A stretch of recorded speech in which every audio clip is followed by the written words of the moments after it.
ఏమొస్తుంది? మీకేమైనా ఇబ్బందా? మాకైతే ఏ ఇబ్బంది లేదు. ఎందుకంటే నేను అనేక సందర్భాల్లో చెప్పాను, ఇది ప్రజాస్వామ్య దేశం.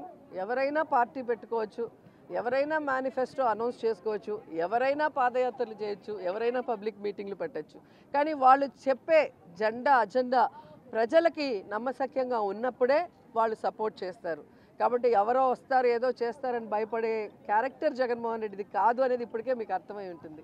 స్టార్ క్యాంపెయినింగ్ వస్తే మొత్తం కూడా విమర్శల దాడి అంతా కూడా అధికార పార్టీ మీదే ఉంటుంది. దాని ఎలా ఈరోజు ఏం కొత్త కాదండి.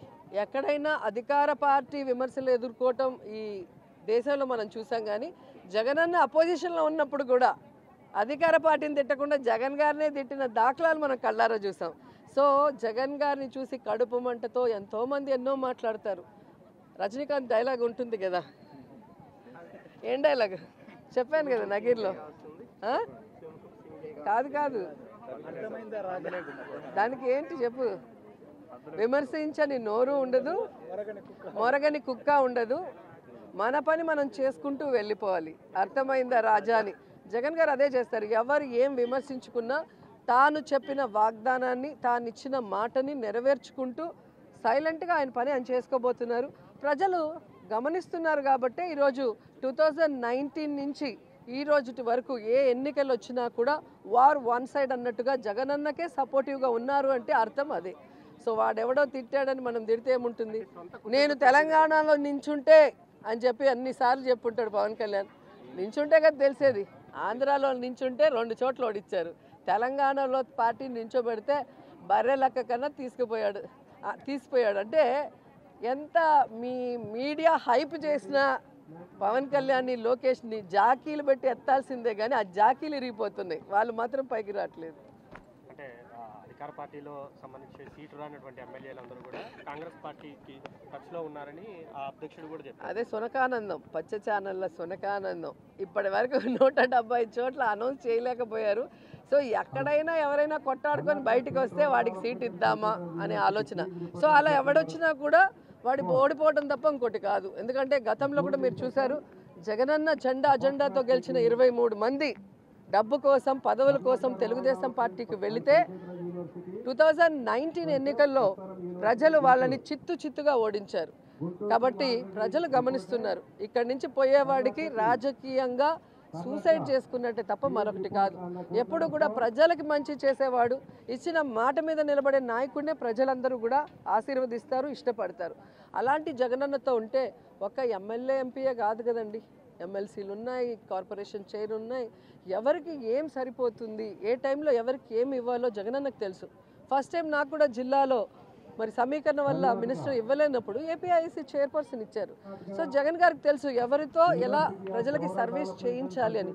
అంతేగాని పదవులే పరమావధిగా పార్టీలు మారేవాడికి ఎప్పటికీ కూడా రాజకీయంగా భవిష్యత్తు ఉండదు. Thank you.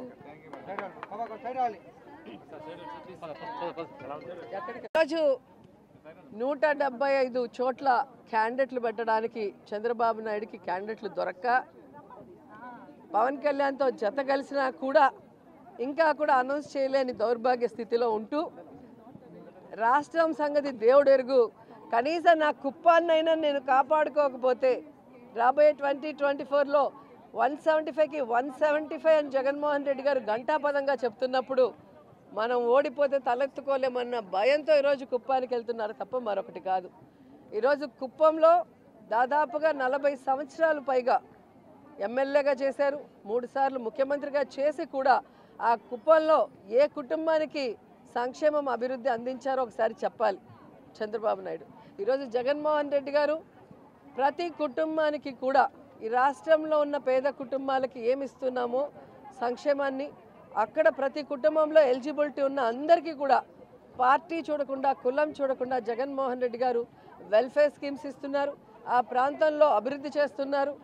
ఆర్డీఓ సర్కిల్ తీసుకొచ్చారు, మున్సిపాలిటీ చేశారు, ఇప్పుడు తాగే నీళ్లు కూడా తీసుకొస్తున్నారు. ఇది చాలా ఇంపార్టెంట్ ఇష్యూ. 3 సార్లు ముఖ్యమంత్రిగా ఉన్న చంద్రబాబు నాయుడు తనకు ఓట్లేసి ముఖ్యమంత్రి అయ్యేందుకు అవకాశం ఇచ్చిన ఆ కుప్పానికి తాగే నీళ్లు కూడా ఇవ్వని ఒక దౌర్భాగ్యమైన పొలిటీషియన్. సో ఇక ఆ కుప్పంలో ఓట్లు చంద్రబాబు నాయుడుకి వెయ్యరు అనేది తెలుసుకొని ఈరోజు కాళ్ళు చేతులు పట్టుకోవడానికే వెళ్ళాడు. ఎందుకంటే మున్సిపల్ ఎలక్షన్స్లోనే మీరు చూశారు, లోకేష్ చంద్రబాబు నాయుడు గల్లీ గల్లీ తిరిగినా కూడా ఎలా ఫుట్బాల్ ఆడేశారో ఆ కుప్పం ప్రజలు మనం అందరం కూడా గమనించాం. రాబోయే 2024లో కూడా కుప్పం ప్రజలు చంద్రబాబు నాయుడిని ఫుట్బాల్ ఆడతారు. 175కి 175 జగన్మోహన్ రెడ్డి గారికి ఇవ్వబోతున్నారు. కాంగ్రెస్ పార్టీ షర్మిలాని ఏపీ ఇన్ఛార్జిగా తీసుకొచ్చే ప్రయత్నం